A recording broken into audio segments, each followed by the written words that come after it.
இங்கே ஒரு fund manager அவன் மகளோட பர்த்டேக்காண்டி டிவோர்ஸ் ஆன ஒய்ஃபை பார்க்கறதுக்காண்டி ஒரு சிட்டிலேருந்து இன்னொரு சிட்டிக்கு ட்ரெயினில் கிளம்பி போகிறாங்க. அப்படி போகிறப்ப அந்த ட்ரெயினை வச்சுத்தரமாக ஒரு பொண்ணு வந்து ஏறுறா. இது எதுவுமே தெரியாமல் அந்த ட்ரெயினையும் எடுத்துடுறாங்க. அந்த ட்ரெயின் கிளம்பும்போது அந்த சிட்டியை கட்டுறாங்க. அந்த சிட்டி ஃபுல்லாகவே ஏதோ வினோதமாக ஒரு வைரஸ் வரவி இருக்குது. இங்கே ஒரு சின்ன பொண்ணு ஜன்னல் ஓரமாக வேடிக்கை பார்த்துட்டு வரப்ப அங்கே ஒருத்தவன் பாஞ்சு ஒருத்தவனை கடிக்கிறான். இதை போய் அந்த பொண்ணு அவங்க அப்பாட்ட சொல்லலாம் பார்த்தா அதுக்குள்ளே அவங்க அப்பா நல்லா தூங்கிட்டு இருக்கான். அந்த ட்ரெயின் கிளம்பி போயிட்டுருக்கு. இப்படி போயிட்டுருக்கப்ப அந்த ஜாம்பி வைரஸால் பாதிக்கப்பட்ட பொண்ணு ஒரு துணி வச்சு காலை டைட்டாக கட்டிகிட்டு இருக்கா. கட்டிட்டு அப்படியே மெதுவாக நடந்து போயிட்டுருக்கா. நடந்து போயிட்டுருக்கப்போ ஏதோ வினோதமாக தான் போகிறான். நடந்து போய் அப்படியே கீழே விழுந்துடுறான். இங்கே அந்த சின்ன பொண்ணை கட்டுறாங்க. ரெஸ்ட் ரூம் போக வரப்போ நம்ம ஹீரோ என் ஒய்ஃப் வந்து அந்த ரெஸ்ட் ரூமில் இருக்கான்னு சொல்லிட்டு அந்த சின்ன பொண்ணை பக்கத்தில் இருக்க ரெஸ்ட் ரூம் யூஸ் பண்ணிக்கன்னு சொல்லிட்டு சொல்லிடுறான். இங்கே அந்த ஜாம்பி வைரஸால் பாதிக்கப்பட்ட பொண்ணு இதை வலிப்பு அந்த மாதிரி கத்திக்கிட்டு இருக்கா. இதை பார்த்தா ட்ரெயின் அந்த ஸ்டாஃபும் டாக்கியில் ஹெல்ப் கேட்டுக்கிட்டு இருக்கா. இங்கே பார்த்தா அந்த ஃபண்ட் மேனேஜர் இப்போ தான் தூக்கத்தில் எழுந்திக்கிறான். எந்திரிச்சு அவன் பொண்ணை தேடி பார்த்தா அவன் பொண்ணை காணும். இங்கே நியூஸில் அந்த சிட்டி ஃபுல்லாகவே ஏதோ ஜாம்பி வைரஸ் பரவுன்னு சொல்லிட்டு சொல்லிகிட்டு இருக்காங்க.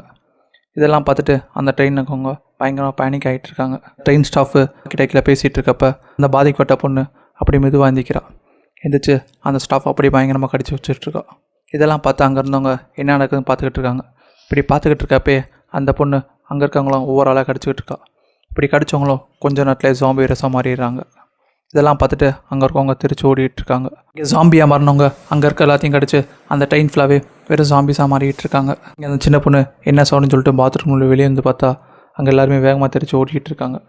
இங்கே பார்த்தா அந்த ஃபண்ட் மேனேஜர் அவன் மகள் தேடி அலைஞ்சிக்கிட்டு இருக்கான். இப்படி போயிட்டுருக்கப்பே அந்த ட்ரெயின் ஸ்டாஃபு அங்கே இருக்க ஒருத்தனை போட்டு கடிச்சிட்டு இருக்கா. இதை பார்த்து ஷாக்காக அந்த ஃபண்ட் மேனேஜர் அவன் மகளை கூட்டிட்டு அங்கேருந்து வேகமாக போயிட்டுருக்கான். பின்னாடியே அந்த ஜாம்பி வைரஸால் பாதிக்கப்பட்டவங்க துரத்திக்கிட்டு இருக்காங்க. ஃபண்ட் மேனேஜர் பொண்ணை தூக்கிட்டு வேகமாக ஓடிக்கிட்டு இருக்கான். பின்னாடியே அந்த ஜாம்பிஸ்லாம் விரட்டிகிட்டு இருக்கு. எதுவுமே தெரியாத ஹீரோ ஏன் எல்லோரும் ஓடிக்கிட்டு இருக்காங்கன்னு பார்த்துக்கிட்டு இருக்கான். இப்படி பார்த்துக்கிட்டு இருக்கப்பே அங்கே ஒருத்தையும் ஒரு பொண்ணை பயங்கரமாக கடிச்சிக்கிட்டு இருக்கான். இதெல்லாம் பார்த்த நம்ம ஹீரோட ஒய்ஃபு அவனை போய் காப்பாற்றுன்னு சொல்லிட்டு போகிறப்ப அவன் நம்ம ஹீரோவே கடிக்க வரான். உடனே ஹீரோ அவனை ஒரு பாத்ரூமில் போட்டு கதவை அடைச்சிடறான். நியூஸில் பார்த்தா அந்த சிட்டி ஃபுல்லாகவே பயங்கரமாக ஜாம்பி வைரஸ் பரவிட்டு இருக்குன்னு சொல்லிட்டு இருக்காங்க. இப்படி சொல்லிக்கிட்டு இருக்கப்பே அந்த ட்ரெயின் கம்பார்ட்மெண்ட்டுக்குள்ளே நிறைய பேர் ஓடி வந்துக்கிட்டு இருக்காங்க. ஓடி வந்து கதவை உடைக்கிறாங்க. பின்னாடியே துரத்திட்டு வந்த ஜாம்பிஸ்லாம் அந்த கதவை போட்டு முட்டி உடைக்க பார்க்குதுங்க. உடனே ஹீரோட ஒய்ஃபு அந்த டோரில் தண்ணி ஊற்றி ஒரு பேப்பரை வச்சு அந்த இடத்த அப்படியே மூடுறோம். அவங்கள பார்க்க முடியாமல் அந்த ஜாம்பிஸும் அப்படி அமைதியாகிடுதுங்க.